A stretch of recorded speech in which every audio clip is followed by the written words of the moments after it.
Bonjour à tous, bienvenue dans le podcast. Aujourd'hui, on reçoit Adamas Lee, serial entrepreneur, papa de plusieurs entreprises, dont une qui a failli devenir une licorne. Il va vous en parler dans le podcast. Restez bien jusqu'au bout. À la fin, vous allez apprendre quelques tips sur la communication sur les réseaux sociaux. Bon podcast.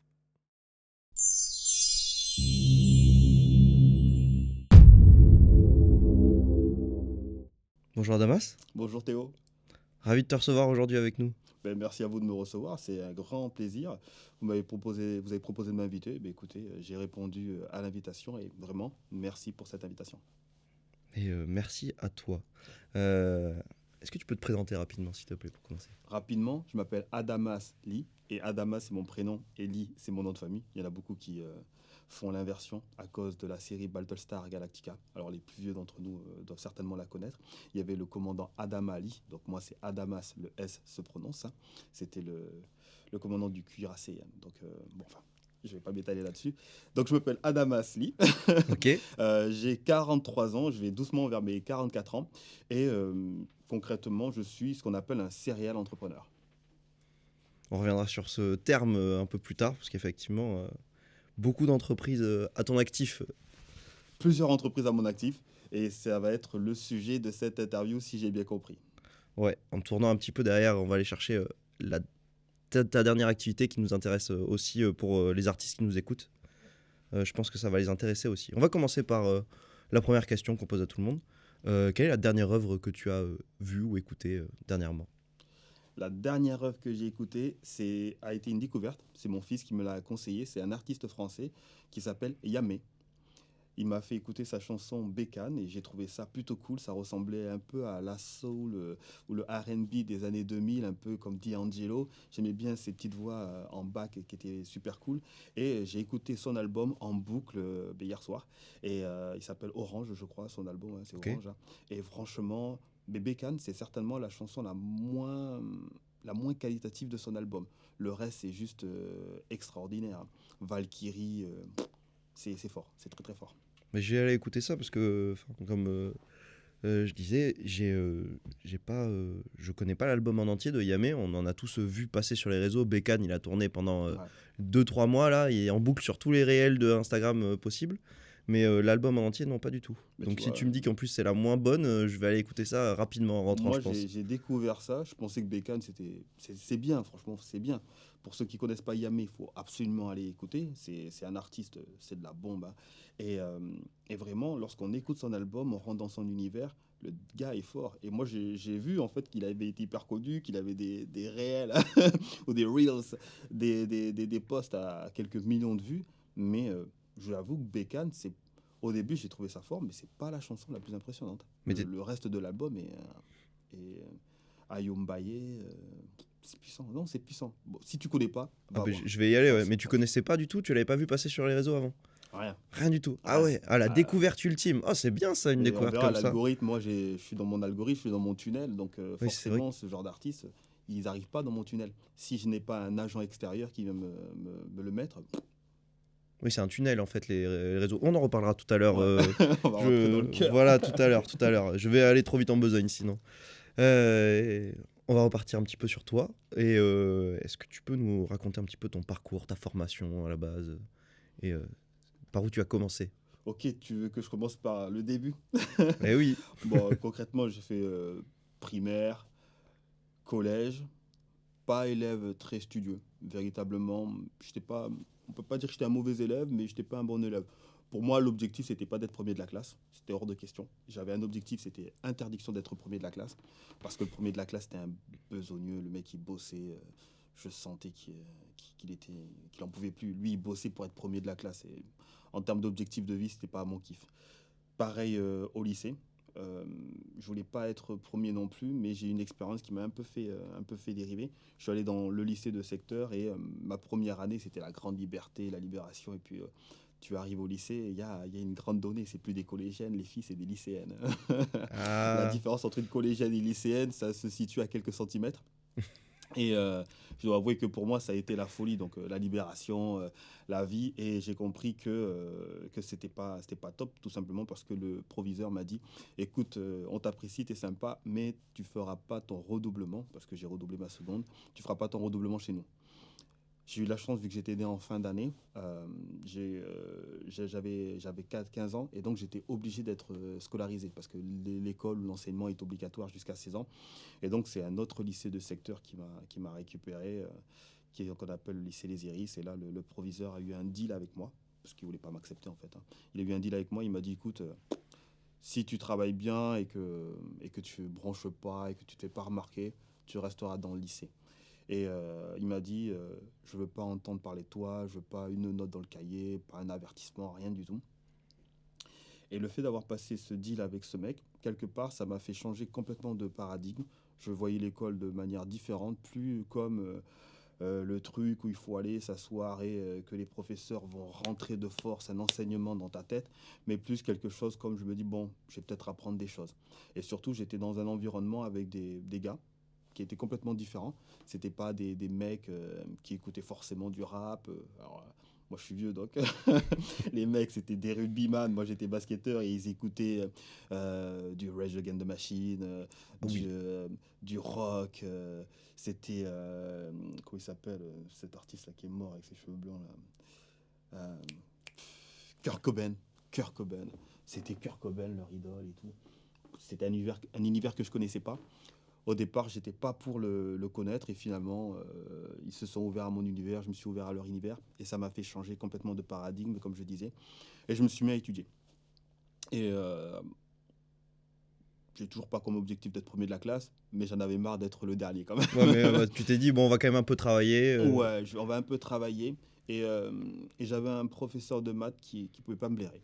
Il pouvait pas me blairer, alors moi que j'adorais les maths. Et en maths, j'étais pas mauvais, j'étais pas bon, mais j'étais pas mauvais. Et à contrario, j'avais un professeur de français, une nana, une perle véritablement, qui elle a cru en moi, elle a investi en moi, elle a mis beaucoup de temps.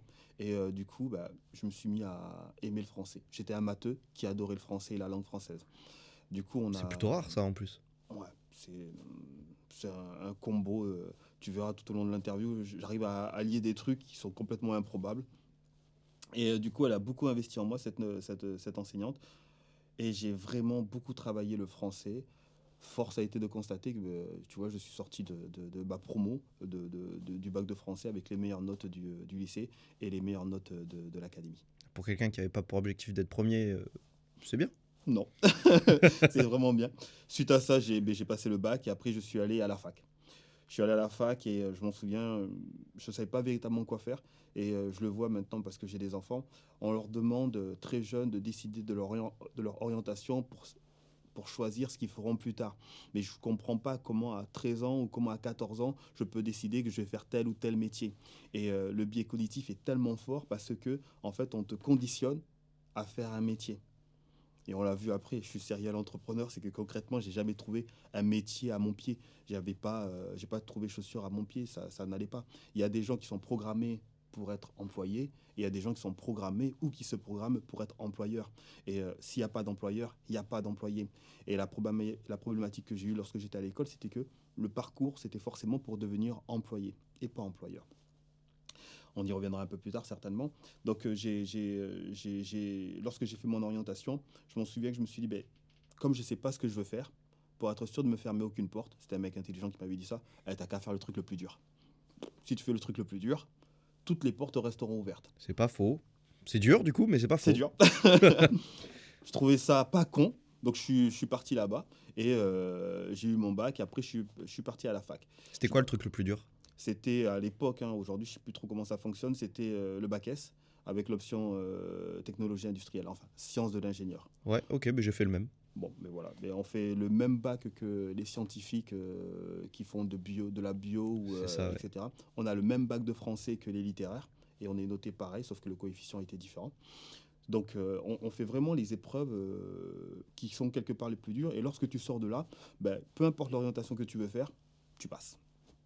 Tu passes, tu vas aller à la fac, ça passe, tu vas aller dans une école d'ingé, ça passe, tu veux faire une prépa, ça passe, tu veux faire maths P, maths sup, tout passe. En fait, On tout se passe. ferme aucune porte en réalité. On se ferme strictement aucune porte. Je trouvais l'idée pas con, donc c'est ce que j'ai fait. Arrivé à la fac, toujours pas décidé de savoir ce que je voulais faire, et à l'époque, les profs de la fac nous disaient, écoutez, si vous continuez à la fac, il y a deux voies, soit vous devenez enseignant à la fac, ou soit vous devenez chercheur.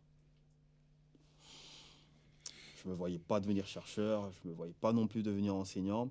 Et j'ai continué mes années à la fac. Et pendant un TD, donc un travaux pratiques, on a eu un enseignant, comme la fac sait bien les faire. Le mec, il vient, il pose le devoir, enfin, il pose l'exercice. Ça dure 4 heures, hein, et il se barre. À 3h50, il revient, il dit bon alors, ça a avancé les gars, c'est quoi les résultats? Il récupère les copies, il s'en va.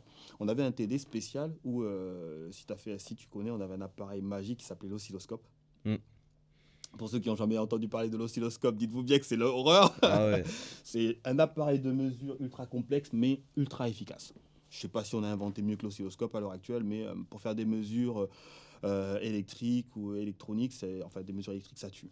Et il n'avait pas envie de se casser la tête. Il nous avait dit, écoutez, vous allez me récupérer toutes les grandeurs scientifiques, toutes les grandeurs électriques des différents appareils qui étaient dans la salle. Oui, c'est pas casser la tête pour le truc. Hein. C'était juste long et fastidieux, mais en soi pas trop difficile. Bon, il fallait répertorier l'entièreté des grandeurs électriques, puissance, etc. etc. Et chaque élève, chaque étudiant a pris appareil par appareil et les petites pincettes là, qui allaient récupérer les grandeurs électriques. Et moi j'étais là, je me suis dit, mais pourquoi je vais me faire chier à mesurer appareil par appareil? Je vais essayer de me mettre directement sur le réseau et je vais essayer de retrouver tous les appareils. Et là, je cherche. Le cours 4 heures, enfin le TD de 4 heures, j'ai passé 4 heures à chercher et j'ai pas trouvé. Donc le prof, il vient et tout ça, il me dit ta copie, je fais j'ai pas trouvé. J'ai pas de copie. Et je lui dis, fallait faire comment? Il me dit, mais c'est pas possible, ça n'existe pas.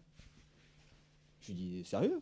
En fait, il fallait mesurer appareil par appareil. Il me dit, ouais, tu voulais faire comment? Je dis, en fait, moi je voulais me mettre sur le réseau, j'avais ma charge, et à partir de la charge principale, je voulais retrouver tous les appareils. Et il me dit, mais non, c'est pas possible. Je lui dis, c'est pas vrai. Il me dit, non, c'est pas possible. Et je me suis dit, attends, ça se trouve, j'ai une idée de fou. Ça se trouve, j'ai une idée de fou. Je peux obtenir quelque chose. Et j'ai passé toute ma dernière année, mais vraiment toute ma dernière année, à essayer de trouver un système, un moyen de pouvoir mesurer à partir d'un seul point de mesure l'intégralité des appareils qu'il y avait sur un réseau. À cause d'un TD où t'as frustré parce que t'as pas trouvé la solution. Ouais. Et ça m'a passionné. Ça m'a vraiment passionné. Sorti de la fac, j'ai récupéré un master en électronique, électrotechnique et système automatisé, qu'on appelait EEA à l'époque. Okay. Sorti de la fac, j'ai fait un travail. J'ai trouvé des boulots qu'on appelle alimentaires. Bon, ça payait bien quand même parce que... et j'ai mis de l'argent de côté. J'ai mis énormément d'argent de côté pour pouvoir créer ma boîte. À partir de là, une fois que j'étais un peu plus structuré, que j'avais commencé à créer ce qu'on appelle le business plan, etc., j'avais réussi à trouver comment mesurer, à partir d'un seul point, l'intégralité des appareils dans un système fermé. Ah ouais. Et sans incrémenter quelque chose sur les appareils en soi, juste sur un point. En fait, je mettais un point de mesure sur le réseau, n'importe où sur le réseau, et à partir de là, j'analysais le signal électrique. Et je étais capable de te dire, il y a un frigo, une machine, un spot de lumière, etc. Et j'arrivais à déterminer, en fait, tous les appareils. En fait, j'avais créé, c'était un algorithme, maintenant je peux le dire, parce que même si j'ai déposé des brevets, c'est un peu plus compliqué. J'avais déposé une boîte, un boîtier, qui lui était... il y avait un brevet déposé qui pouvait mesurer la consommation électrique des appareils en conditions réelles. Et en fait, j'étais en train de créer, avec ma boîte, la première boîte qui mesurait les appareils électriques en conditions réelles. Je pouvais donner la consommation des appareils en conditions réelles. Ça veut dire que lorsque les gens... tu as un vendeur de frigo, d'électroménager, il va te dire la machine, elle est donnée pour tant de consommation par an. Toi, tu crois que c'est une valeur, mais en fait, c'est une approximation. Moi, j'étais capable de te dire, cette machine, elle consomme tant. Et du coup, elle te coûte tant, au final. Elle te coûte tant. Après, ça a été la suite du marketing. Hein. Mais à la base, c'était cet appareil consomme tant. Et je me suis rendu compte des trucs de fou. Tu vas jamais découvrir quel est l'appareil qui consomme le plus chez toi. Et tu peux nous le dire? C'est ton imprimante. Mais c'est pas vrai. Ton imprimante, c'est un gouffre électrique. Alors, je le dis de manière un peu provocatrice. En vérité, si tu es chauffé, c'est tous tes convecteurs qui vont consommer le plus. Oui, bien sûr. Mais par rapport à rapport taille, ce qui consomme le plus, c'est ton imprimante. Dans les entreprises, les imprimantes, c'est un truc de malade. En plus, elles sont allumées de H24 dans les entreprises. H24. Dans les imprimantes, on ne le sait pas, il y a des neurones. Ouais, il y a des neurones formels, c'est des neurones recréés par l'être humain pour pouvoir analyser les couleurs, etc., faire de la reproduction. C'est un bijou de technologie, l'imprimante. C'est certainement, c'est plus techno qu'un smartphone, hein. Ah bon? Ouais, ouais, c'est un truc de fou, une imprimante. Il y a vraiment des circuits imprimés dans l'imprimante, c'est du très très haut level. Et dans ton imprimante, en fait, vu que ces neurones ont besoin de consommation de malade, c'est l'appareil qui, au rapport, t'appelle le plus de puissance sur ton réseau. C'est un truc de fou, l'imprimante. Et c'est écrit dans les fiches de vente ou pas? Pas du tout. Non, non, l'électricité en France, c'est un mystère. C'est un mystère. On va revenir sur comment j'ai perdu ma société. Mais Oui, voilà, mais l'électricité en France, c'est un mystère. Bon, je continue. Donc, à partir de là, j'ai eu cette idée. J'ai créé la boîte. J'ai été accompagné par un réseau à l'époque qui s'appelait le Réseau Entreprendre, qui a été formé par la famille Muliez. Il y a des réseaux Entreprendre maintenant un peu partout. Pour ceux qui ne connaissent pas la famille Muliez, c'est la famille fondateur du groupe Auchan. Donc, Auchan, c'est Decathlon, etc., hein. Et lui, il avait une philosophie. Il s'est dit, ben, moi, il faut que je crée des entrepreneurs, hein, si je veux des entreprises et des emplois. Donc, il a créé une espèce d'association qui est un groupe de chefs d'entreprise qui aide des jeunes comme moi à l'époque à devenir des chefs d'entreprise. J'ai été lauréat de ce groupe, de ce réseau. Et ensuite, je me suis dit, ben, il faut que j'aille chercher de l'argent. Donc, j'ai été accompagné de pas mal de structures comme Ange, ANGE, c'est l'Association nationale des jeunes entrepreneurs, qui m'a permis de structurer mon projet, d'être un peu plus fonctionnel. Et j'ai participé à des concours régionaux et nationaux que j'ai gagnés. Donc, j'ai eu pas mal de concours régionaux et nationaux que j'ai gagnés, et beaucoup de dotations, beaucoup de levées de fonds, et j'ai levé beaucoup d'argent. pour Ça m'a créer permis, cette société, du coup. pour créer cette société. J'avoue, lorsque j'ai créé la société, j'ai compris le proverbe, l'argent n'est pas un problème, c'est un prétexte. L'argent, c'est pas un problème, c'est un prétexte. Tous ceux qui disent ouais, je manque d'argent, etc., en fait, c'est le prétexte qui se trouve pour pas aller au bout de leurs idées, de leurs convictions. L'argent, en vérité, n'est jamais un problème. C'est un moyen, mais ce n'est jamais un problème. C'est toujours un prétexte. Et parce que moi, je viens d'une cité, j'ai pas hérité, mes parents, ils roulaient pas du tout sur l'or, pas du tout. Je t'ai raconté mon parcours, j'étais pas non Oui. plus j'étais pas un foudre de guerre à l'école et tout. Donc, c'était pas gagné. Mais parce que j'avais de la volonté, parce que j'avais une idée, parce que je savais la mettre en avant, ben, l'argent n'a jamais été un problème. Vraiment, jamais. J'ai réussi à récolter de l'argent assez facilement. J'avais plus d'argent que nécessaire. Je m'en souviens même, ma comptable, elle me dit, mais qu'est-ce que tu vas faire avec tout ce fric? Ah oui, à ce point. Ouais, ouais, ouais, vraiment. Et bah, je l'ai investi dans la R&D. Je l'ai investi dans la R&D et ça a vachement marché. La société a vachement bien marché. Elle a juste décollé, elle a explosé. On est passé sur, à l'époque, les réseaux sociaux, on est passé à la télé, on est passé dans les grands médias et tout. À tel point qu'on a commencé à être dans les radars de très grosses sociétés comme GDF Suez, qui n'existe plus aujourd'hui. Je crois qu'il s'appelle Engie. NG, ouais, je crois Engie, que c'est ça. ouais, c'est Engie. Mais à l'époque, c'était GDF Suez. J'avais passé un deal avec GDF Suez qui avait mis de l'argent et tout ça, qui m'avait fait un contrat d'exclusivité pour pouvoir avoir ma techno. Et à Pour partir pouvoir de là, l'exploiter, pour pouvoir l'exploiter. seul. Personne d'autre avait le droit de s'en servir. Exclusivité pour GDF Suez. Le deal avait été signé et tout. Et entre-temps, j'avais été approché par EDF. Donc pour moi, EDF, c'était le Graal. Déjà, GDF Suez, c'était le top du top, mais EDF, c'était vraiment le Saint Graal. Et EDF m'a approché, ils sont venus dans ma boîte et on a fait un rendez-vous ensemble. Ils voulaient en apprendre un peu plus sur la techno. Pour moi, tant qu'il n'y avait pas de NDA signé, comme il n'y a pas de contrat Secret. de contrat de confidentialité Voilà. entre nous, aucun échange de technologie, etc. Ils paraissaient intéressés par la techno. Et à l'époque, je n'avais pas compris qu'en fait, c'était juste une approche pour pouvoir voir où j'en étais technologiquement parlant. Et eux, ils avaient déjà en main l'ambition ou le projet de sortir le Linky. À cette époque, il y avait ce qu'on appelle le Grenelle de l'environnement et faire des économies d'énergie, c'était essentiel. Et moi, mon appareil permettait véritablement de faire des économies d'énergie. Par quel moyen d'ailleurs? En fait, c'était une phrase d'un mec qui était célèbre qu'on appelait... j'ai oublié son nom. C'est Wilson. Non, c'est pas Wilson, c'est Maxwell. Bon, enfin bref, c'était un Anglais, un physicien anglais qui disait en fait, on ne peut pas améliorer ce qu'on ne peut pas mesurer.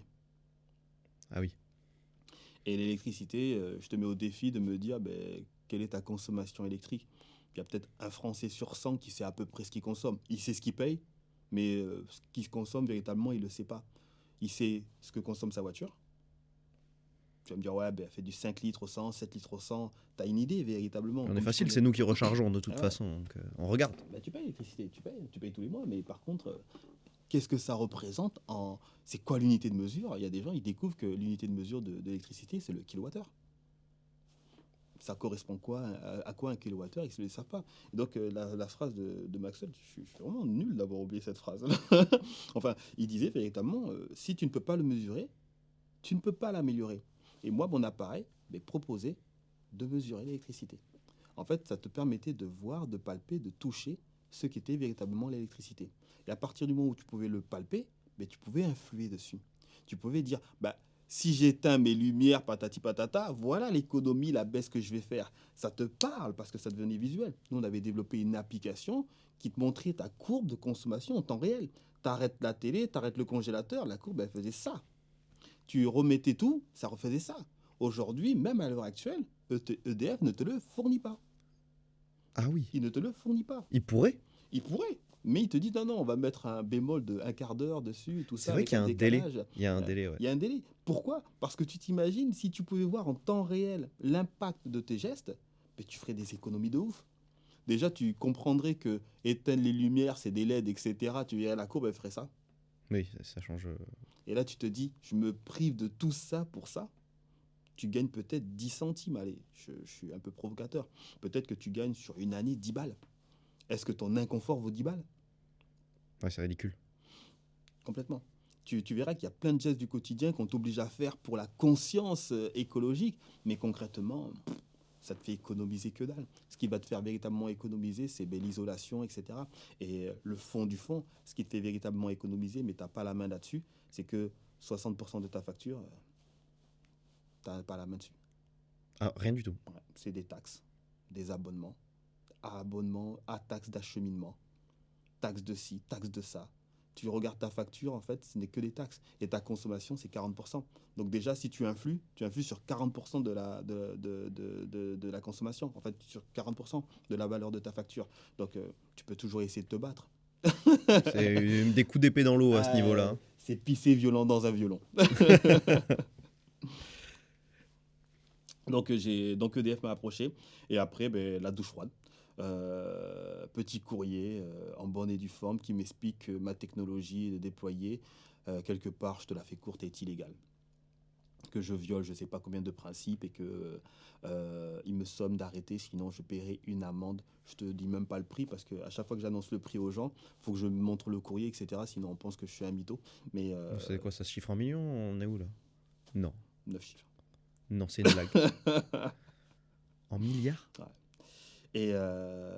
Et du coup, à l'époque, j'étais jeune et ambitieux, comme disait, comme disait le 113. EDF veut m'attaquer, pas de souci. Je vais me battre. Je vais me battre, bien sûr que je vais me battre. Attends. Bah oui, contre EDF, bah oui. Bien sûr que je vais me battre. Et à l'époque, on faisait des blagues, etc. Et j'espère que tu vas la comprendre. Il y a le mec qui connaît la loi et le mec qui connaît le juge. Ouais. D'après toi, qui gagne? Il n'y a pas de combat. Ouais. Moi, j'étais très bien accompagné. Je suis allé voir des juristes, des mecs. Tu leur dis bonjour déjà, tu transpires parce que ça te coûte cher. L'heure, elle est rentable. Tu sais que le mec, il est payé à l'heure. Il faut poser les bonnes questions. Et il t'explique clairement, sur le principe, sur le fond, tu gagnes. Mais tu vas perdre. Mais en fait, tu touches à quelque chose de très particulier. C'est qu'en fait, l'énergie, en France, c'est un bien ou un métier régalien. En fait, c'est un point sensible. Ça fait partie de la stratégie de la France. Concrètement, moi, mon ambition, c'était au-delà d'être une entreprise qui fournit un boîtier, je devenais une entreprise de data. J'allais avoir une consommation réelle sur les appareils. Ça veut dire que je peux influencer la construction de machines à laver. Je peux influencer la construction de télé. À l'époque, il y avait des téléplasmas. Les plasmas, c'était un truc de malade en consommation. C'était des radiateurs. Et ça s'achetait encore? Alors l'image est belle dans le plasma, super, mais c'est un radiateur le plasma. 300 watts, 400 watts. Ah oui, ouais, non, là, T'as des radiateurs, enfin, t'as des radiateurs bon, à 3000 watts, mais le plasma, en termes d'utilisation, etc., c'était un gouffre. Et le fait de pouvoir détenir la data comme ça, et on le sait, la data, c'est le pétrole d'aujourd'hui. Le fait de pouvoir détenir de la data conférait à ma société un pouvoir que même à l'époque, moi, je dis pas que je l'ignorais, mais je pensais pas que c'était aussi puissant. Je pensais pas que j'avais le potentiel de devenir aussi puissant. C'est pour ça que ma société était valorisée comme une licorne, hein. Je pensais pas que j'avais ce potentiel de devenir aussi puissant. mais tu l'avais pas anticipé. Après, je suppose que tu avais quand même prévu les serveurs pour stocker les données, tout ça. Tout était, T'avais tout prévu. tout était prévu. J'étais staffé, etc. Mais la seule chose que j'avais pas prévu, c'était que je pouvais pas aller contre l'État. Donc forcément, il s'est passé ce qui devait se passer et j'ai perdu. Après ça, je me souviens que dans mon parcours de chef d'entreprise du réseau Entreprendre, ces mecs qui sont géniaux, hein. Pour tous ceux qui veulent entreprendre et qui ont un projet structuré, allez voir le réseau Entreprendre. Ces mecs qui sont géniaux. Il m'avait dit, tu sais, dans la phase d'un chef d'entreprise, quand tu commences à échouer, il y a trois étapes qu'on appelle les 3D. Le dépôt de bilan, le divorce et la dépression. Ah ouais. Donc moi, je venais de faire le dépôt de bilan. Et forcément, on était un jeune couple, marié, etc. Tu te doutes bien que quand la société ne va pas bien et que c'était mon bébé, etc., ben, ça va pas bien non plus dans la maison, etc. Donc le divorce n'était pas loin, il s'approchait. Et le troisième D, c'était la dépression. Alors j'avais le dépôt de bilan, j'avais la dépression et je commençais à regarder ma vie tomber en lambeaux et voir le divorce arriver, quoi. Alors j'en profite pour remercier ma femme. Elle a été là tout le long et elle m'a toujours soutenu. Mais quand tu es déprimé, que tu es en dépression, en fait, tu vois pas le soleil. Et on a beau mettre un radiateur à côté de toi, tu as quand même froid. Et du coup, je suis tombé en dépression. Pour moi, je comprenais pas. Je me voyais déjà dans la Silicon Valley. Moi, tu t'es fait voler. Je- Concrètement, si je l'avais joué plus fine, en gros, je te la fais de manière très vulgaire, si j'étais prêt à baisser mon froc et à avaler des couleuvres ou à m'enfoncer des trucs dans des plans verticaux, hein, ça serait passé. Mais je suis pas de ce bois-là. Je suis pas comme ça. J'ai des ancêtres et j'ai des descendants. Je peux pas baisser la tête en fait face à quelqu'un. Je peux pas courber le visage. Il y a des choses que je ne ferai jamais. Euh, je ne veux pas vendre mon âme au diable et c'est le prix à payer. Et l'actualité nous le montre, hein. C'est le prix à payer pour passer à un autre step. Tous ceux qui sont à un autre step, mais véritablement un autre step, ce n'est qu'une question de temps avant qu'on découvre la vérité sur ce qu'ils ont fait. Parce que toi, il t'avait proposé un marché, je suppose que. En fait, le diable, il vient pas te voir en te disant il frappe pas à ton cœur et je lui ouvre pas la porte. C'est pas comme ça que ça fonctionne. En fait, on t'explique que il faut que tu ailles dans tel réseau. Est-ce que tu es dans tel réseau? Est-ce que tu es dans tel réseau? Si tu n'es pas dans le réseau, tu rentres pas. Et pour entrer dans le réseau, c'est pas compliqué. Tu rentres dans le réseau, on t'explique, ben, tu deviens un initié. Et un initié, tu dois faire ça, tu dois faire ça, tu dois faire ça. Et petit à petit, en fait, c'est événement par événement, ou bout de ton âme par bout de ton âme, qui la récupère. Et moi, j'ai un principe, je ne bois pas, je ne fume pas. Et c'est au-delà de l'aspect religieux, c'est que en fait, moi, j'aimerais bien vivre le plus longtemps possible en bonne santé. Et je me suis dit, ben, j'essaie de faire du sport, j'essaie de me maintenir, j'essaie de optimiser tous les potards pour vivre le mieux le plus longtemps possible. Boire et fumer, ben, ça fait partie de baisser les potards, donc je le fais pas. Tu rentres dans ces réseaux-là, si tu n'es pas capable à un moment donné de perdre ta conscience et t'abandonner au plaisir de la chair, ah, t'es bizarre. Moi, on m'a dit, ouais, c'est ta religion qui t'empêche de faire ça. J'ai beau expliquer que non, comme je te fais l'explication là, non, c'est parce que tu es un religieux, c'est parce que c'est ta religion qui t'interdit de faire ça. Ben non, mec, même si j'avais pas été dans cette obédience, je l'aurais pas fait. Oui, Je l'aurais c'est pas fait. une question C'est de juste, conscience personnelle. c'est juste une question de conscience personnelle. Ça tombe bien, ça colle avec les faits religieux, mais concrètement, même si j'avais été d'une autre obédience, j'aurais pas bu, j'aurais pas fumé. Tu vois, tout à l'heure, on est arrivé, tu m'as proposé du café, je t'ai dit, j'en bois pas. Parce que pour moi, les excitants dans le café, patati patata, c'est trop compliqué. Je veux pas vivre le plus longtemps possible en meilleure santé. Eh ben écoute, je fais ça, je le fais pas. Et dans ces réseaux-là, si tu rentres pas là-dedans, ça passe pas. Tu as la soirée qui se déroule jusqu'à minuit, 1 heure du matin, et après, tu as la soirée dans la soirée, où les gens, ils ont plus trop d'habits, tu sais plus qui est qui, et ça part en couille, quoi. Ok. Ça part en couille. Si toi, tu acceptes pas de faire cette soirée-là, mais ça marche pas. Si toi et ta femme, vous êtes frustres, vous êtes rudes, vous êtes prudes, ça marche pas. Ça marche pas. Et si t'acceptes pas d'aller dans ce genre de réseau, du coup, on te coupe Ouais. l'herbe sous le pied et tu Mais sors on pas. te coupe sur le pied ou on t'invite plus. Tu vois, tu fais une soirée où t'as une nana qui se lève, qui enlève ses habits, elle se monte sur la table, elle est toutes les parties à l'air et elle danse. Bah, moi, je tourne la tête déjà, et après, je suis gêné, je me lève et je me barre. C'est pas ma soirée. Ben ouais, on va plus l'inviter, lui, il est bizarre. Alors que dans ton idée à toi, c'est juste une soirée. Pour toi, c'est bizarre. Bah, moi, je suis d'une éducation, je t'avoue que tu balances tes bijoux de famille en plein repas, je suis choqué.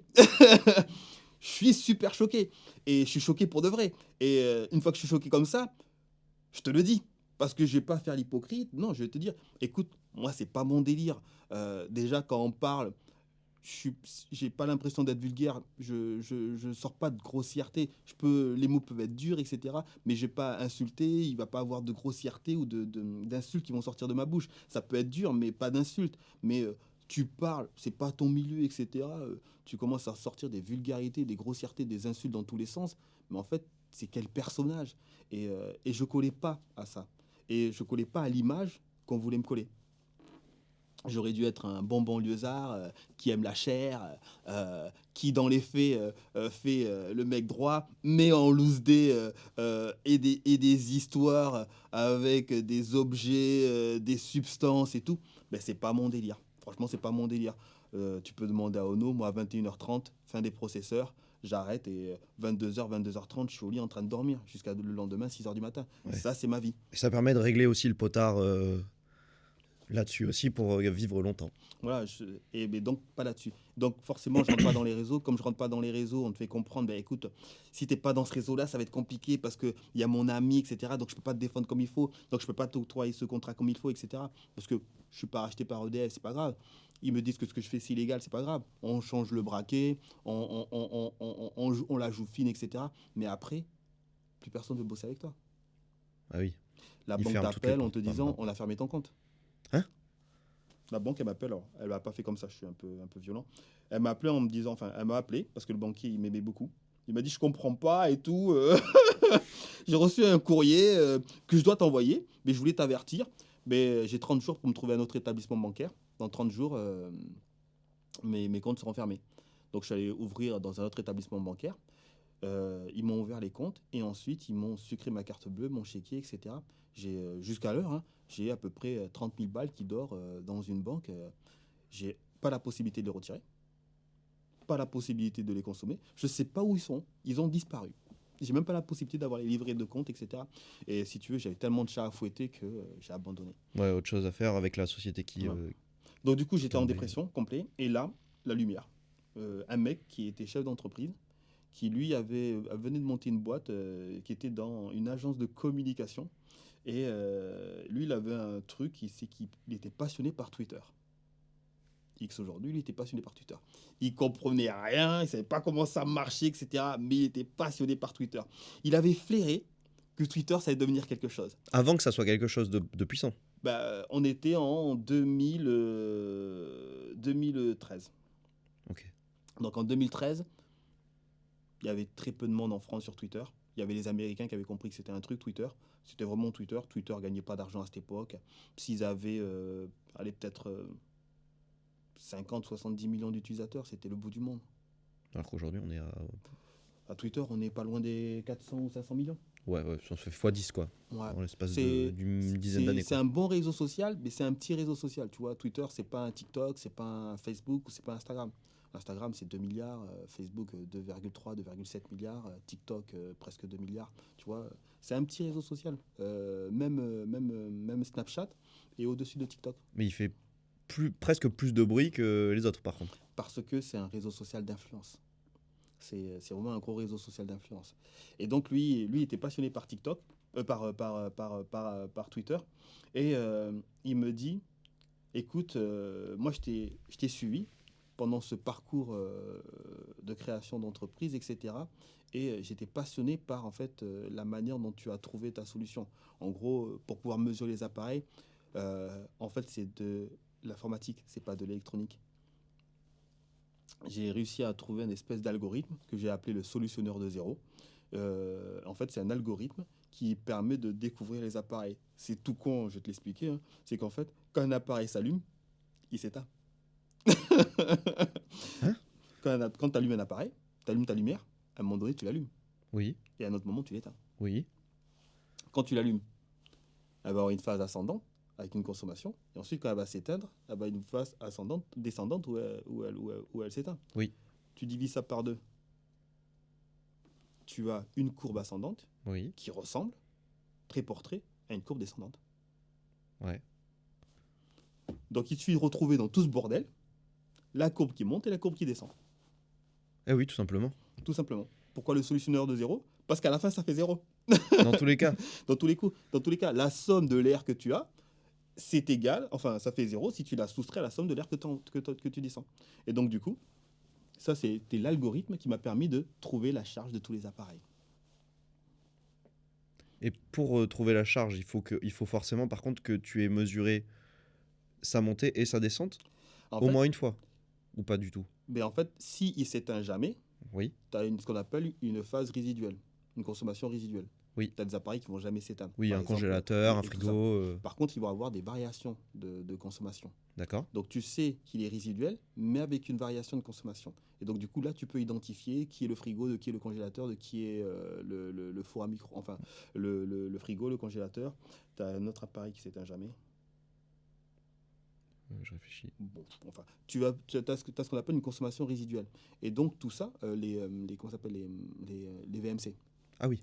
Tout ce qui est VMC, etc. En plus de ça, tout ça, c'est des moteurs. En fait, tu as des moteurs dedans, etc. Donc, tu as une espèce de consommation résiduelle. Donc, une fois que tu as repéré tous les autres appareils, tu connais ta consommation résiduelle. C'est celle que tu vas avoir tard le soir, vers 3 heures du matin, etc. Ou quand il n'y a personne à la maison, quand la famille travaille. Et donc, ça te permet de savoir, de trouver les autres appareils qui te manquent. Mais tous les autres appareils, ils montent, ils descendent, ils montent, ils descendent. Oui, et une fois que tu les as repérés, tu sais combien c'est, tu Ouais. sais quand est-ce qu'il est allumé, tu peux le noter sur ton application. Aujourd'hui, on parle beaucoup d'intelligence artificielle, mais à l'époque, il y avait déjà des intelligences artificielles avec de l'apprentissage profond.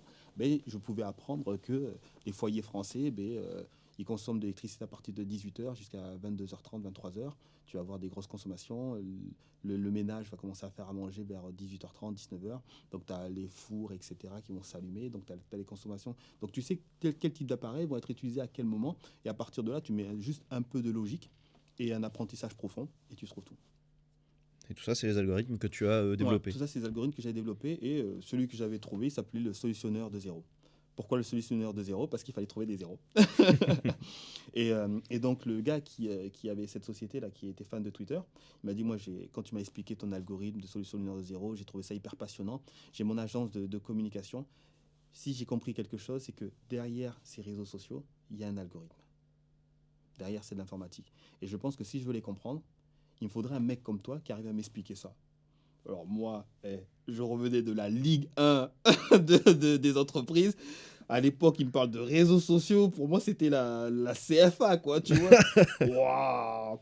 En plus, j'étais en dépression. Je lui dis, non, ça m'intéresse pas ton truc, laisse-moi crever.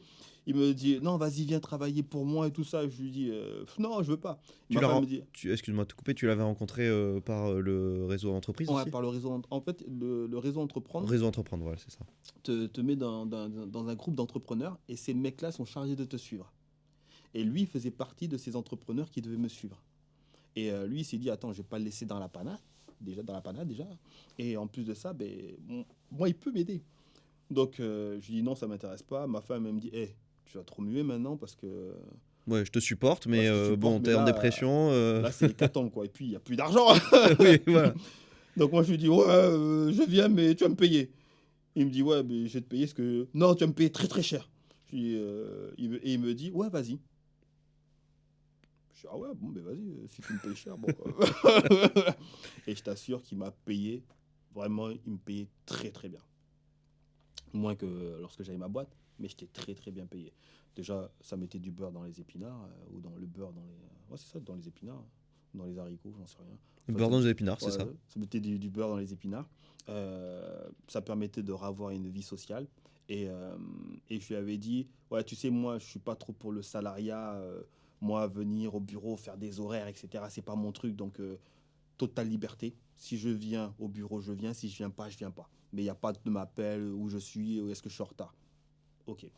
Je lui dis, moi, s'il y a quelqu'un qui me casse les pieds, je m'en vais. Il me dit, ok. Ah oui, non, mais il t'a vraiment. Bah, il te faisait confiance. Il me faisait confiance. Et puis, j'avoue que moi, j'avais pas envie j'avais pas vraiment envie d'y aller, quoi. Et je cherchais des prétextes pour pas y aller. Sauf qu'il a répondu à toutes mes exigences. Premier jour de travail, il m'explique ce qu'il faut faire et tout ça. Euh, je commence à travailler. Et là, je me dis, ah ouais, c'est quand même intéressant. Mais par principe, 11h, 11h30, 11h, je vois l'heure, je me dis, hé, il est 11h30, fin de la journée pour moi. J'ai pris mes affaires, je suis parti. Je voulais juste voir s'il allait me dire, ouais, est-ce que tu veux pas rester, manger, est-ce qu'il allait pas gratter, hein. T'es resté combien de temps? 2 heures en fait? Même pas. T'es resté combien de temps Ouais, un peu plus de 3 heures. Je suis arrivé vers 9h, Oui. ouais, un peu plus de 3 heures. Et je suis rentré. Toute la journée, j'étais là, en fait, j'ai envie de bosser sur ce compte truc là. En fait, ça m'intéresse, mine de rien. Ouais, ça m'intéresse et tout ça. Le lendemain, je suis arrivé. Comme je m'étais un peu ennuyé la veille, je suis arrivé à 8h. J'étais le premier. Et j'ai bossé jusqu'à 21h. J'ai pas fait la pause, etc. J'étais à fond dans l'algorithme. Et là, j'ai découvert en fait que l'algorithme de Twitter, mais c'est un truc de malade. C'est intelligent. Il n'y a pas de mot en français pour le traduire, on dit clever. C'est clever. C'est brillant, je sais pas comment on dit. C'est vraiment brillant. Et donc, du coup, j'ai commencé à bosser l'algorithme de Twitter. Et pour pouvoir mieux comprendre l'algorithme de Twitter, j'ai bossé aussi l'algorithme de Facebook. Et après, j'ai bossé l'algorithme de Google. Ah oui, donc t'as vraiment allé chercher ça. Tu fais d'ailleurs pour aller travailler sur ces algorithmes-là parce que t'as pas accès à Non, à leur code? c'est complètement caché. C'est complètement caché. C'est obscur. Ouais, Mais en fait, tu procèdes par test. Moi, pour avoir trouvé mon algorithme de solutionneur de zéro, j'ai bossé beaucoup, tu vois. Donc, j'ai bossé plus de 3 ans. Donc, j'ai une méthodologie pour pouvoir trouver les paramètres de l'algorithme, les facteurs de cet algo, comment il réagit, etc. Donc, en fait, tu envoies une pierre ou un écho et tu regardes comment il revient. Et suivant comment il revient, tu peux mettre des hypothèses. Et après, tu testes une hypothèse, tu renvoies. Et donc, tu avances comme ça, petit à petit, tu trouves les facteurs. Et tu te rends compte qu'il y a des tas et tas de facteurs dans ces algorithmes-là. Et ils sont super bien pensés. Et tu regardes que tu as des facteurs principaux qui fonctionnent bien et tu as des facteurs mineurs qui vont influencer de manière légère tes résultats. Et à cette époque-là, le référencement naturel, c'était quelque chose de lointain. Les gens, ils en avaient soit jamais entendu parler.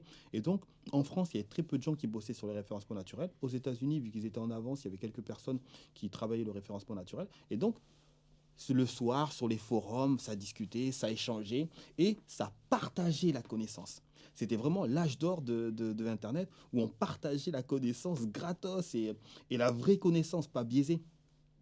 Et j'ai découvert énormément sur les algorithmes. Et du coup, je faisais des revues avec ces équipes en leur disant, bon les gars, si on veut gagner, ce serait pas mal de traiter les sujets comme ça, mettre des hashtags. Parce que les gens, ils pensent que les hashtags, c'est Insta, etc. Les hashtags, c'est Twitter. Ok. Le hashtag vient de Twitter. Oui, à la base. À la base, c'est hashtag, c'est Twitter. C'est pas lui qui a inventé le hashtag, le mot dièse ou le octotrope, mais c'est Twitter qui a promotionné le hashtag. En fait, c'est un élément pour pouvoir isoler, c'est ce qu'on appelle une clé primaire dans une base de données. Ça permet d'isoler tout. Ça veut dire que je veux que ça. Et Dans la barre de recherche, on peut taper hashtag en quelque fait, chose et on le retrouve.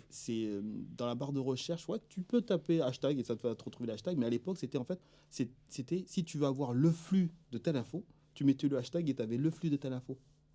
Tout le monde se référait à ce hashtag-là, un peu comme aujourd'hui, hein. D'accord.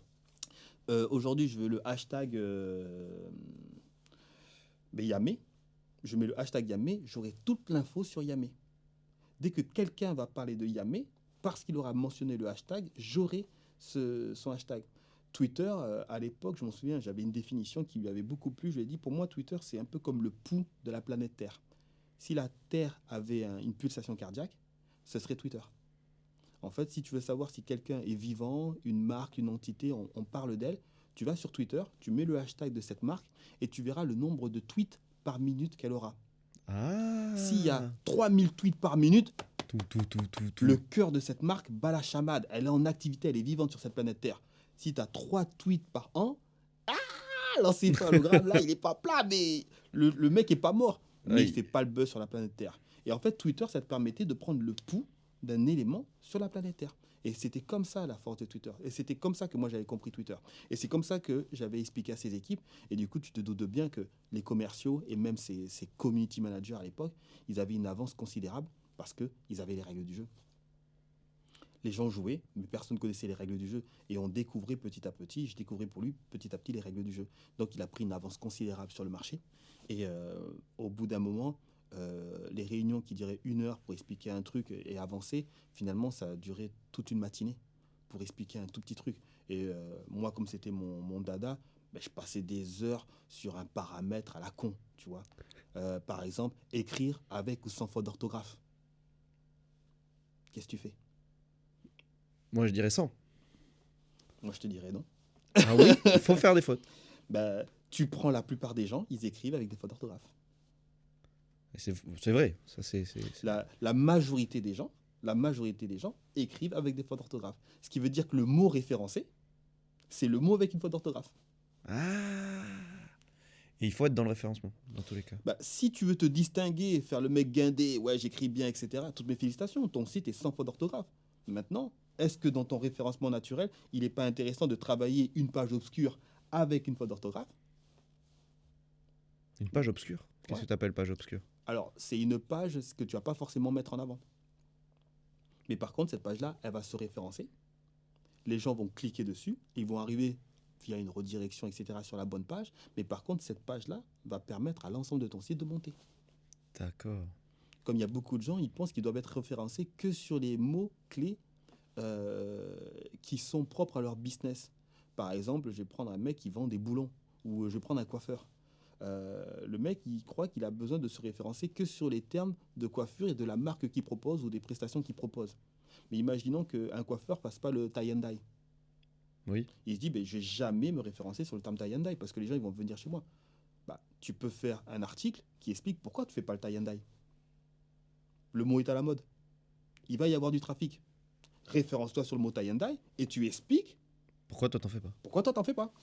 Mais t'es référencé. Mais t'es référencé dessus. Du coup, le mec qui cherche du tie and dye, lui, il le cherche. Il va arriver sur ton article et il va te dire, ah ouais, en fait, c'est une connerie le tie and dye, je veux pas le faire.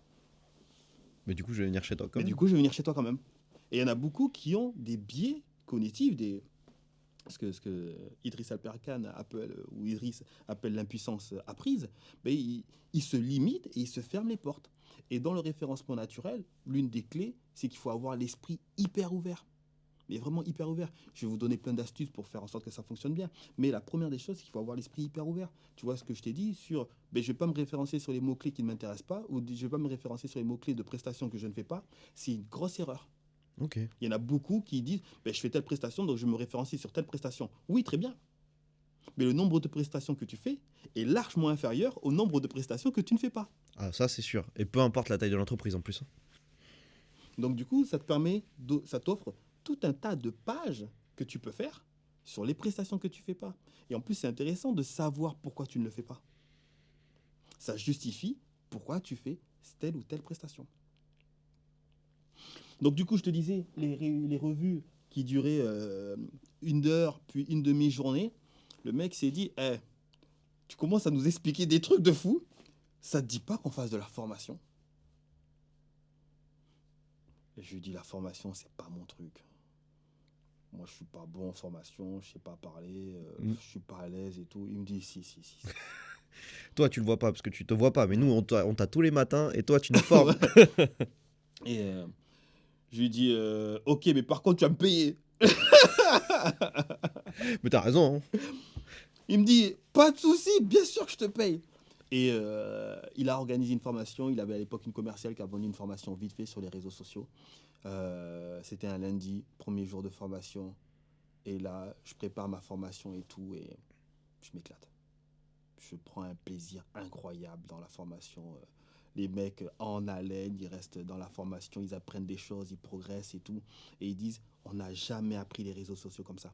En fait, je leur apprends les réseaux sociaux d'une façon où on n'est pas en surface.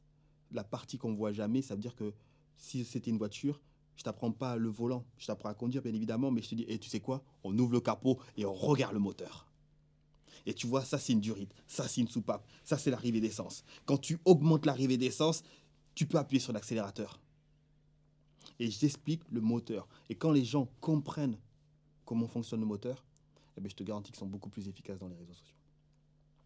Et donc, j'ai fait des formations avec lui, etc. Après, il est venu me voir très gentiment en me disant, bon, écoute, déjà, tu as un comportement qui est chelou. Je suis un peu compliqué, moi, pour vivre en société. Il m'a dit que j'étais sous-prolé. À l'époque, je ne l'avais pas accepté, mais je pense que c'est peut-être vrai. Et, euh, et, euh, et surtout, principe, moi, tu me dis c'est 9h, je suis là à 8h55 pour commencer à 9h. Tu me dis ça, on le fait, ça, on le fait pas. Ben, moi, je pars. Tu me dis on va à la guerre, je fais la guerre. Mais c'est pas au milieu de la guerre, tu me dis ouais, ben, finalement, c'était pas une bonne idée de faire la guerre, reviens. Mais en fait, moi, je viens de tuer la moitié de la population pour tes beaux yeux parce qu'on pensait que c'était bon. Et maintenant, tu m'expliques que c'était pas une bonne idée. Bah, en fait, tu as le droit de rebrousser chemin, mais rebrousse chemin avec un argument.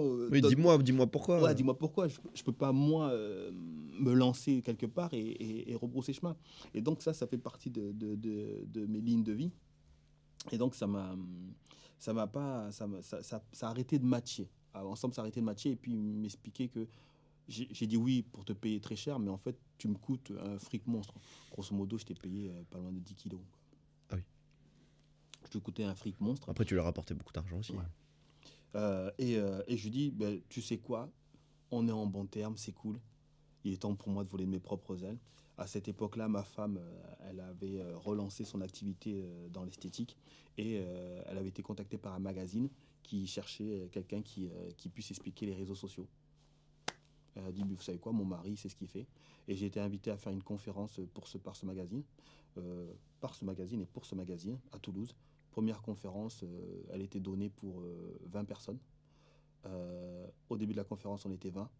À la fin de la conférence, qui devait durer 20 minutes, elle a duré 2 heures, il y avait tous les exposants, toutes les personnes qui étaient à la conférence, qui posaient des questions et je répondais, etc.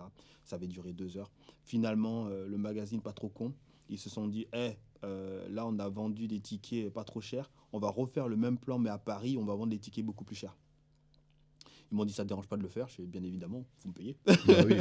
Donc je suis parti et je me suis dit, il y a un vrai business à faire dans le monde de la beauté. Il y a une grosse manque de connaissances dans les réseaux sociaux, un peu comme dans beaucoup de domaines. Et du coup, je me suis installé dans le monde de la beauté. Et aujourd'hui, je suis ce qu'on appelle une esthéticienne par procuration.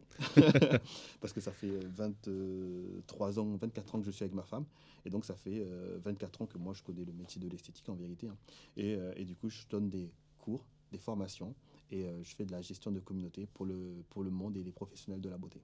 D'accord, et tu fais toujours ça pour le milieu de la beauté. Pour le milieu de la beauté, du coup, je suis invité à parler dans les magazines de la beauté. Je suis invité à parler dans des conférences.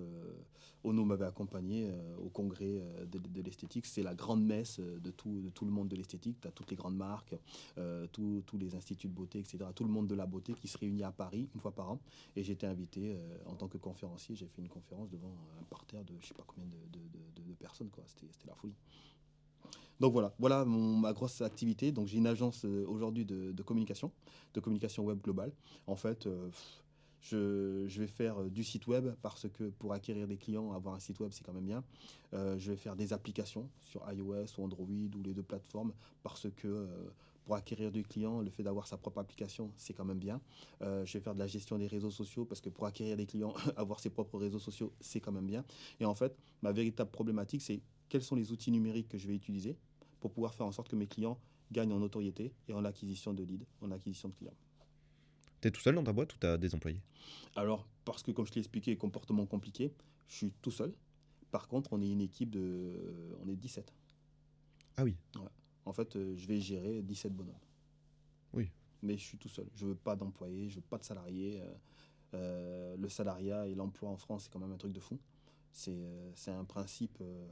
Je pense que payer des charges et tout, c'est pas le problème. Moi, je suis prêt à payer des charges.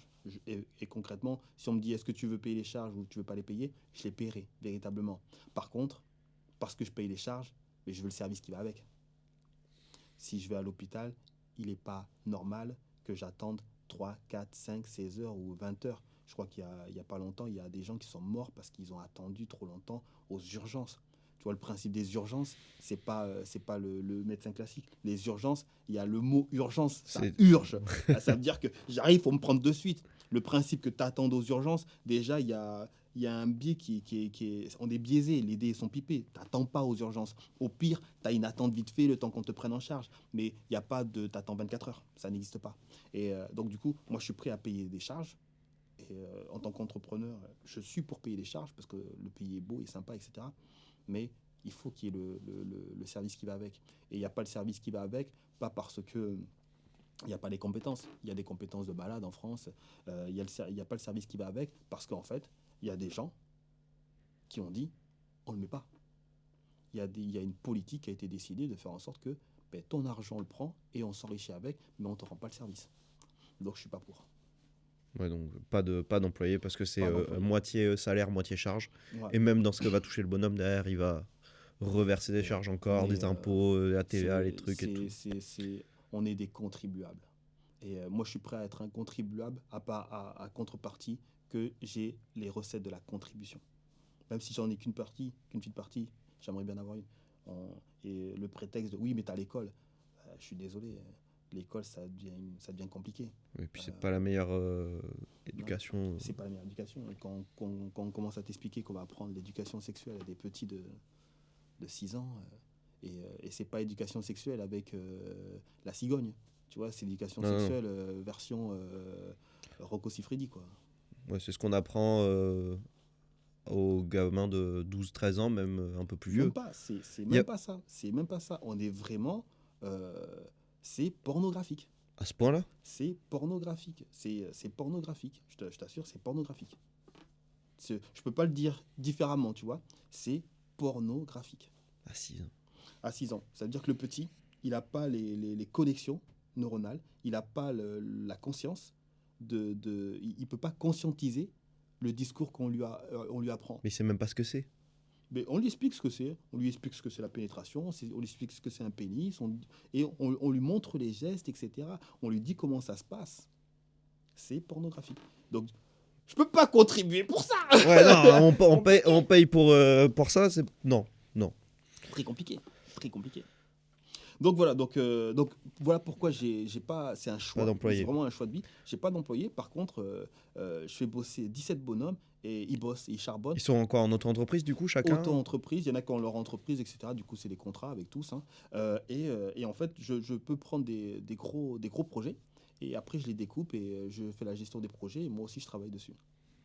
Ça me permet, par exemple, je peux pas le dire, mais grosso modo, il y a pas longtemps, j'ai sorti une grosse application qui est disponible sur les stores. Normalement, je pense que j'aurai peut-être le droit de le dire d'ici une année, mais qui tourne pas mal. Tu vois, qui tourne pas mal.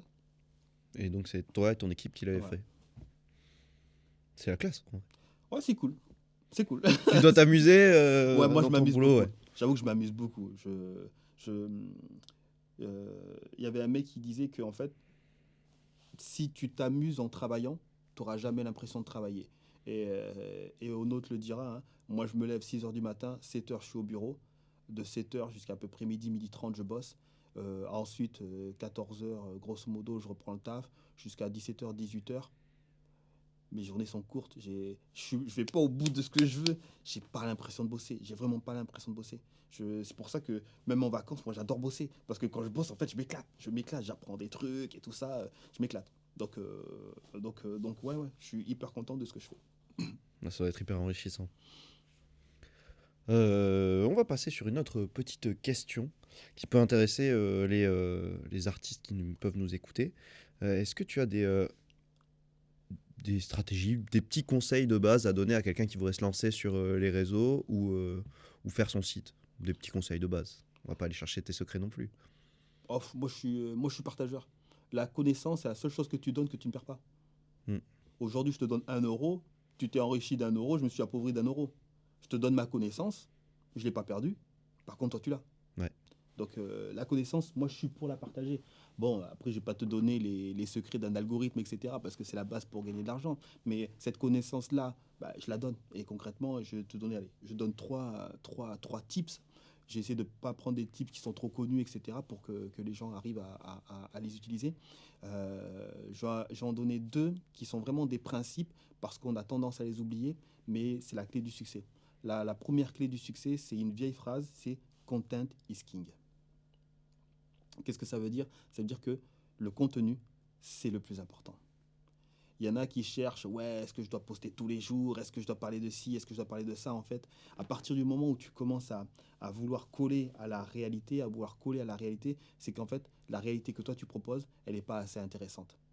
C'est pas un reproche. Ça veut dire que tu vas rentrer dans une autre phase où en fait, tu vas devoir suivre les trends, suivre ci, suivre ça, etc. pour savoir qu'est-ce que tu dois dire.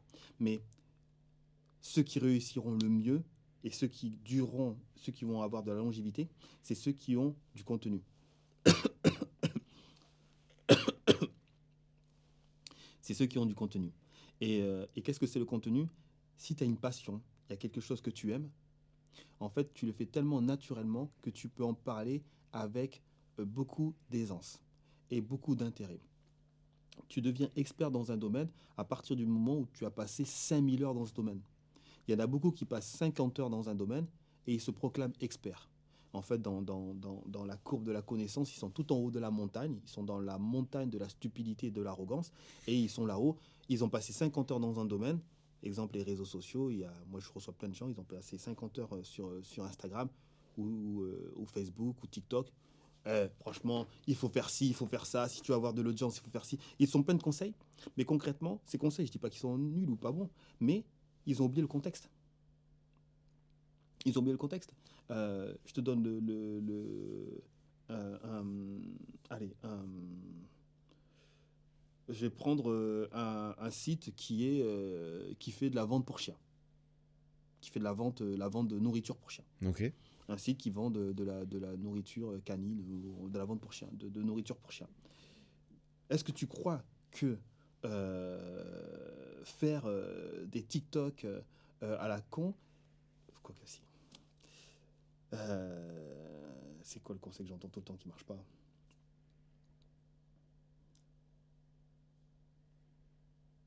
Faut que je le trouve.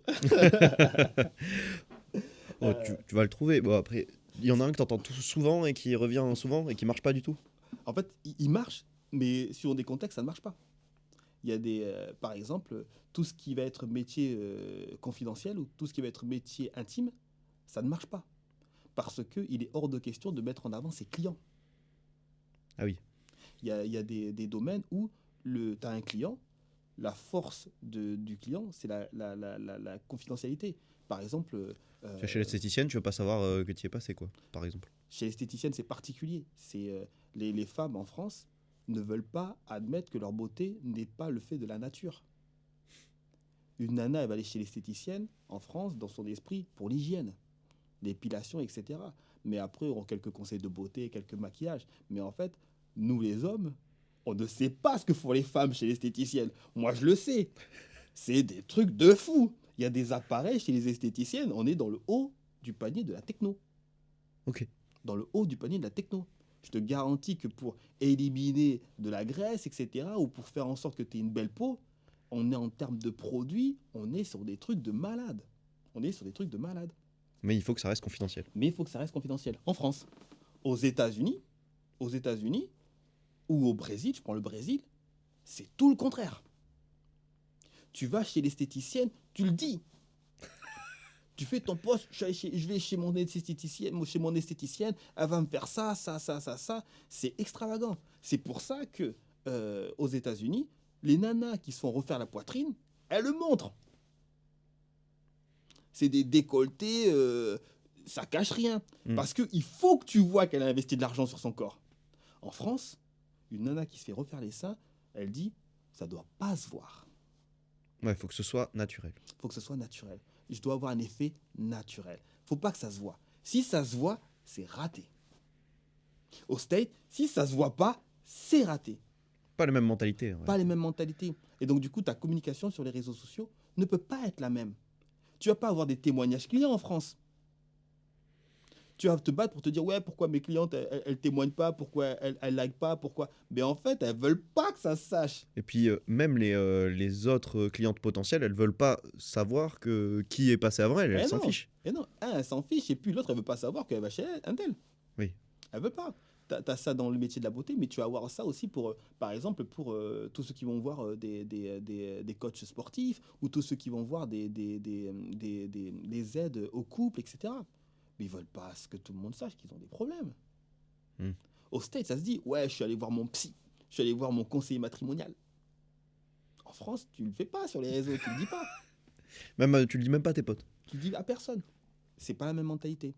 Donc ceux qui disent, ouais, allez-y, allez-y, allez-y, ben en fait, ils sont dans le mindset, dans la façon de penser américaine, qui est du prêt-à-penser américain, mais ils n'adaptent pas le conseil. Donc, si je reviens à mon premier conseil de Content is King, en fait, c'est les artistes, et je ne parle pas d'artisans, je parle vraiment d'artistes, c'est les passionnés. Ça veut dire que je me moque de la façon dont vous en parlez. L'important, c'est que vous en parlez. Parlez-en avec vos mots à vous. Vous n'avez pas le bon vocabulaire, pas le vocabulaire à la mode, que cela ne tienne. Ce n'est pas grave, c'est votre vocabulaire à vous. En vérité, la tendance, ta tendance à toi, ton vocabulaire, ton style, attends, la courbe, elle va arriver. Le cycle, il va arriver. C'est que de la patience, en fait. C'est que de la patience. Fais ton contenu comme tu le sens. La caméra est dégueulasse, c'est filmé à côté. Bon, améliore-toi pour qu'on puisse t'entendre et te voir au minimum. Et honnêtement, même entre l'image et le son, privilégie le son plutôt que l'image. On peut s'habituer à une image dégueulasse, on ne s'habitue pas à un son dégueulasse. L'œil, au bout d'un moment, il décrypte, comme dans Canal+. Mais le son, il décrypte jamais, il s'habitue jamais. Quand c'est dégueulasse le son. Faut mieux privilégier le son que l'image. Mais par contre, tu le dis de façon maladroite, tu fais des erreurs, etc.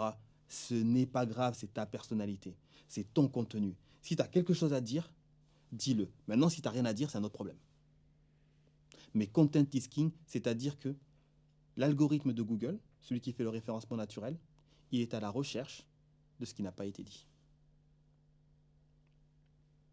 Donc il faut pas répéter ce que disent les autres. L'intérêt, c'est, comme tu dis, d'être toi-même et d'avancer sur ton projet, en fait. De la façon dont tu veux le dire, même si ça a déjà été dit, mais que toi, tu le dis d'une manière originale, avec une façon de voir originale, avec une orientation originale, là, tu crées du contenu original.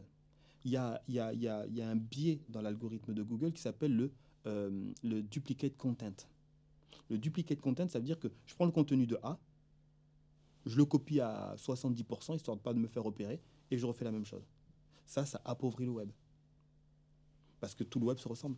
Tu prends les journaux de presse, tu prends les sites de presse, on te fait payer quelque chose, mais on te fait payer pour avoir un contenu un peu plus premium, un peu plus travaillé. Parce que sinon, tout le contenu gratos, il est dégueulasse. C'est juste du copier-coller. Mais de toute façon, ça se voit. Les articles, c'est tous les mêmes, partent tous de la même chose. Ils sont presque écrits pareil, en Ils plus. sont presque écrits pareil. Avant, les mecs, ils faisaient ça s'appelait des pigistes, ils faisaient ça vite fait. Maintenant, tu as un chat GPT qui te fait ça en 2-2. Donc, je te garantis que l'originalité, elle n'y est pas. Par contre, si toi, tu crées du contenu original, c'est-à-dire qui sort de toi, qui émane de toi en tant qu'artiste, je te garantis, n'aie pas peur si ça n'arrive pas. C'est factuel, ça va arriver. C'est factuel, c'est un fait. C'est dans l'algorithme, ça arrive. Le contenu original perce. Après, il faut qu'il soit un minimum de qualité. Si c'est original, mais que tu dis que de la merde. Ouais, voilà. Tu vas pas trouver grand passionné derrière qui va te Mais suivre. ça, c'est vraiment, en termes de conseil, pour moi, c'est le master conseil. Parce qu'il y en a beaucoup qui l'oublient. Ils se disent, il faut que je me formate. Ne te formate pas.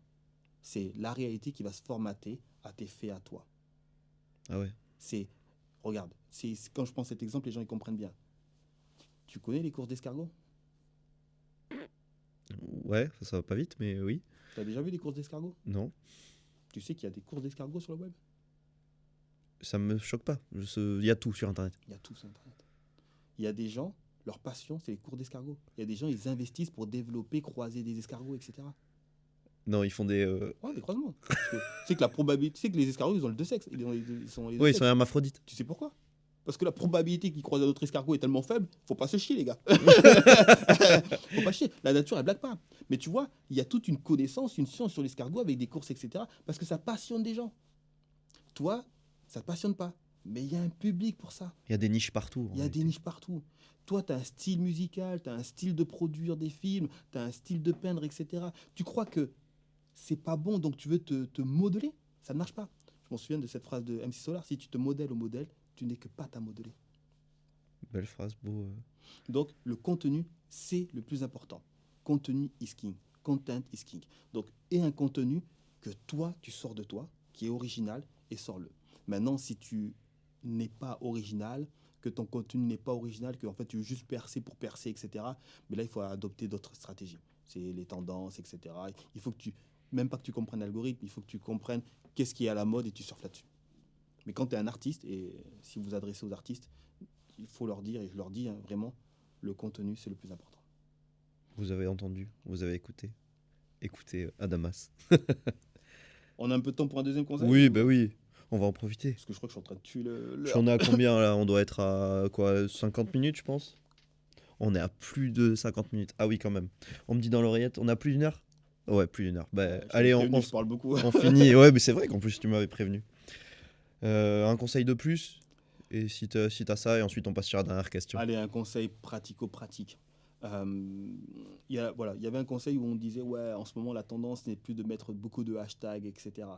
Alors, c'est vrai et c'est faux. Maintenant, il faut placer ça dans les contextes. Quand tu as déjà une communauté où tu as passé le demi-million de followers ou le demi-million de likers, etc., bah, donc tu as 500 000 et des poussières, mettre des hashtags, effectivement, ça ne va pas faire varier grand-chose. Vaut mieux privilégier un bon hashtag que plusieurs hashtags. Par contre, tu es en dessous de ça, mets des hashtags. En dessous du demi-million. En dessous du demi-million. Pour être honnête, même quand tu es en dessous de 70 000, observe la politique du multi-hashtag.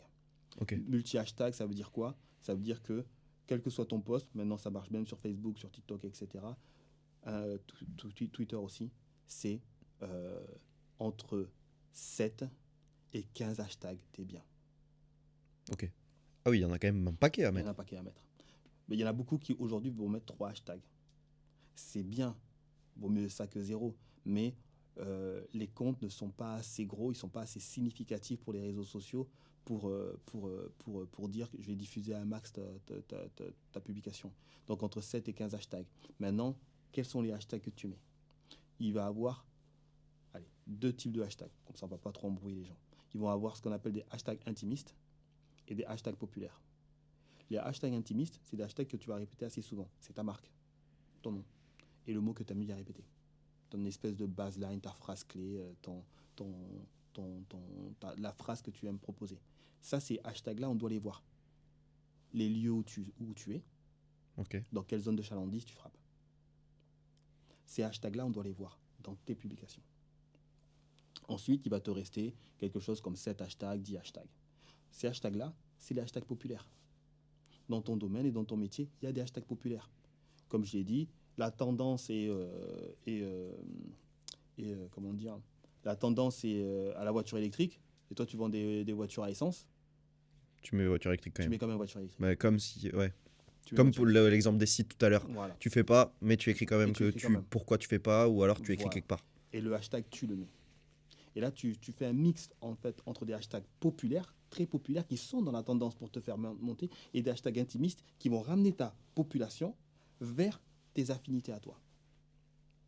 On va chercher le monde pour l'amener vers nous en réalité. Allez, troisième et dernier conseil, Allez. je vais aller vite, c'est ce qu'on appelle l'affinité. D'accord. C'est dans les facteurs de diffusion, c'est le plus important. C'est-à-dire l'algorithme, il va dire, je vais proposer ton post avec les personnes avec lesquelles tu partageras le plus d'affinité. Qu'est-ce que c'est l'affinité? C'est t'aimes les films, j'aime les films. Et bien du coup, il va me proposer des films. Maintenant, dans les films, tu as des catégories, films d'auteur, films de science-fiction, etc. Maintenant, si tous les deux, on adore les films de science-fiction, je vais plus avoir tendance à voir tes posts et toi les miens parce qu'on a les mêmes affinités. Et ça, c'est l'algorithme qui te connaît et qui sait ce que tu aimes et ce que tu veux. Ouais. Et l'algorithme, tu le mens pas. En fait, il se réfère pas à ce que tu as liké. Ça l'aide, mais il se réfère pas à ce que tu as liké. Il prend tout ce qu'il y a dans ton téléphone, il analyse tout ça et il sait quitter. Oui. Il crée un double numérique de toi. Donc en fait, ils en savent énormément sur nous. Voilà. Il sait quand est-ce qu'il faut t'envoyer des notifications, quand est-ce que je dois te proposer tel contenu. L'heure à laquelle il propose est complètement biaisée par rapport à qui tu es. Je sais qu'il y a cette problématique sur Paris. Il y en a plein qui disent habiter Paris, mais en vérité qui habitent là, en banlieue parisienne. L'algorithme, il sait où dans le téléphone tous les soirs. Oui, c'est sûr. Et chacun a son tunnel pour le coup. Chacun son On en parlait au tout début de l'interview, il y a longtemps maintenant. Jadis. C'est ça. Il y a en fait, chacun a son tunnel. Et dans son tunnel, chacun a sa réalité. Et qui est biaisée. Pourquoi crois-tu que les gens se battent sur Internet sur des questions cruciales? Pourquoi c'est aussi clivant? C'est pas que les gens sont devenus bêtes. C'est qu'en fait, si moi je pense que la Terre est plate, je vais avoir tout un tas de contenu qui va me confirmer dans l'affirmation que la Terre est plate. Je vais avoir des experts qui vont faire des exposés de 3 heures sur le fait que la Terre est plate. Quand moi je vais discuter avec toi qui n'a pas le même tunnel, tu vas me dire, attends, mais tout le monde le sait que la Terre est ronde. Tu ne vois pas. Comme tout à l'heure, tu m'as dit, mais Yamé, ça tournait partout. Mais oui, mais c'est pas ça. dans mon tunnel. C'est ça. Par contre, dans ton tunnel à toi ou dans le tunnel de l'autre, la Terre est ronde. Et quand eux, ils se voient, ça clash. Parce que, mais t'as pas entendu, expert Intel, il a dit que la Terre était plate. Regarde, il a fait une démonstration et tout ça. Voilà, moi je t'amène les preuves, L'autre va dire, attends, mais moi aussi je t'amène les preuves. En fait, chacun vit dans une réalité presque parallèle. En fait. Enfin, sur les réseaux, en réalité, on vit tous dans une réalité parallèle. Le multivers. Selon Marvel, le multivers. Et quand il y a des jonctions sur les réseaux sociaux, parce que le mec, il se croise pas dans la réalité, hein, il s'envoie des messages via réseaux sociaux interposés, ça clash. Mais comment tu peux nier la réalité? Comment toi, tu peux nier la réalité? Et voilà. C'est juste qu'on a nos tunnels. Une fois qu'on a compris ça, je dis pas que l'autre il a raison ou que moi j'ai tort. Ça n'a rien à voir. Ou je dis pas que j'ai raison ou que l'autre a tort. C'est pas ça. C'est juste qu'en fait, notre regard est avec des œillères et on est dans notre tunnel. Et l'intelligence, c'est de savoir dire que je crois en mon tunnel, je pense que mon tunnel est bon. Par contre, je ne vais pas dénigrer le tunnel de l'autre ou je ne vais pas le casser, le tunnel de l'autre, juste parce qu'il ne correspond pas à ma réalité. Si je veux le comprendre, il faut que je fasse comme si j'étais dans son tunnel. Vraiment, se mettre à la place de l'autre, c'est quelque chose qu'on dit facilement, mais c'est très très dur. Dans les réseaux sociaux, c'est un petit peu de l'intelligence émotionnelle, mais au niveau des réseaux sociaux. Ouais, au niveau des réseaux sociaux. Il faut savoir se mettre à la place de l'autre pour comprendre comment lui il voit les choses. Et à partir de là, la discussion peut être enclenchée. Il a tort, mais je peux discuter avec lui, tout en sachant que je ne suis pas d'accord, mais je dois discuter avec lui. C'est pas parce qu'il a tort ou que je pense qu'il a tort que je ne discute pas avec lui. Et aujourd'hui, on a biaisé toute la réflexion. T'as tort, j'ai raison, on ne discute pas ensemble, sinon on se clash. Mais non, on peut discuter ensemble, même si on n'est pas d'accord. Oui, les points de vue se partagent et chacun a... Faut abandonner l'idée de je te ferai changer d'avis ou tu me feras changer d'avis. C'est des idées qu'il faut mettre à la poubelle. On n'a pas assez de conscience maintenant pour y arriver là. Mais par contre, il faut construire l'idée qu'on peut discuter ensemble et c'est ce qui amènera le fait qu'on change d'avis. Très bien. Bon, merci beaucoup pour tous ces conseils, toute cette discussion. On a parlé longtemps, on est quasiment à 1h10, je crois, 1h20 bientôt. Merci. On va passer sur la dernière question, comme ça on va pouvoir ranger. Et du coup, la dernière question qu'on pose à tout le monde, c'est si tu devais nous citer une œuvre d'art qui t'a marqué dans ta vie, laquelle ça serait? Une seule. Bon, je vais t'avouer, pour moi, c'est très très simple. C'est Matrix. Pourquoi ça me choque pas? Vraiment, ça m'étonne pas du tout. Tu m'as parlé que c'était un film avant. J'avais un peu triché. Hein. Ouais. Tu m'avais dit que c'était un film. Tu as dit science-fiction juste avant en plus. Ouais. Et avec ce qu'on parlait, les réseaux et tout ça, et l'algorithme, ça doit te parler. Ouais. Moi, Matrix, ça a changé ma vie. Ça m'a permis de comprendre que finalement, la matrice ou le monde dans lequel on vit n'est qu'une fiction. Qu'on soit religieux ou pas, même pour les grands religieux, on t'explique que ce monde est une illusion. C'est une fiction. Matrix t'explique en fait tout ça n'est qu'algorithme. Il y a une phrase dans Matrix qui est forte, c'est que l'oracle, en parlant à Neo, elle dit « On a créé des algorithmes pour tout, pour le déplacement des corbeaux. Ben oui. Quand les corbeaux se déplacent, etc., il y a un algorithme pour tout.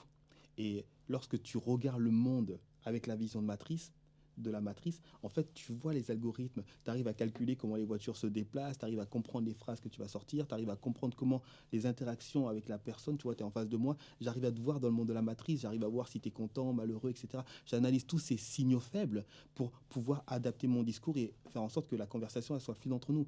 Une fois que je comprends que le monde, en fait, est une base mathématique, que le monde est une matrice, c'est beaucoup plus simple d'y vivre.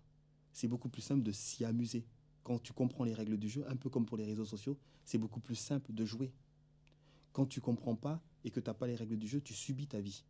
Moi, Matrix, ça m'a permis de sortir de la matrice, pour me dire, je comprends le jeu en fait. Ce n'est qu'un jeu. Ce n'est qu'un jeu. Pour moi, le but du jeu, comme je te l'ai dit, c'est de vivre le plus longtemps possible en bonne santé pour accumuler des points. Et à la fin, on fait les comptes. À la fin, on fait les comptes. J'ai envie d'être, cette phrase est un peu grossière parce qu'elle a été galvaudée dans les réseaux, mais j'ai envie d'être la meilleure version de moi dans la matrice. Je veux toujours donner le meilleur de moi-même. Je veux toujours être la meilleure version. Je m'interdis le downgrade, toujours le upgrade, le upgrade, le upgrade. Je veux toujours la dernière mise à jour. Je veux toujours être la meilleure version de moi qui existe. Et les gens qui sont à côté de moi, je veux toujours qu'ils donnent le meilleur d'eux-mêmes. Peut-être qu'ils ne peuvent pas le donner aujourd'hui, mais ils le donneront demain. Et le Matrix, ça m'a permis de comprendre tout un tas de choses. Tout un tas de choses. Ça a changé ton regard sur le monde. Je n'ai pas cité Matrix dans l'interview, mais il y a une quantité de phrases que je cite de Matrix. Par exemple, il y a une différence énorme entre connaître le chemin et arpenter le chemin. C'est énorme. Quand je l'ai vu dans Matrix la première fois, ouais, elle classe la phrase. Mais elle est vraie. Il y a beaucoup de gens, c'est des bons enseignants. Les mecs qui créent des entreprises, tu vas avoir des mecs qui vont te faire des cours sur l'entreprise, etc. Mais c'est pas des créateurs d'entreprise. C'est pas des entrepreneurs. Il y a des mecs qui t'expliqueront le principe, ouais, mais ils savent pas faire. Fais une entreprise, tu vas voir que la théorie n'a rien à voir avec la pratique. Rien. La boîte que je t'ai présentée, là, le carré que je t'ai présenté, sache que j'ai pris tous mes cours poubelle. Je suis reparti de l'oscilloscope et de la base. Et t'as recommencé. Et j'ai recommencé. Et j'ai compris que l'oscilloscope, pour pouvoir trouver mes appareils, il servait à rien. Poubelle. Ordinateur, programme. C'est dans un programme que j'ai trouvé. Et là, tu mettais 5000 heures dont tu parlais tout à l'heure pour atteindre l'excellence. Et quand tu as fait 5000 heures, tu arrives ce qu'on appelle la plaine de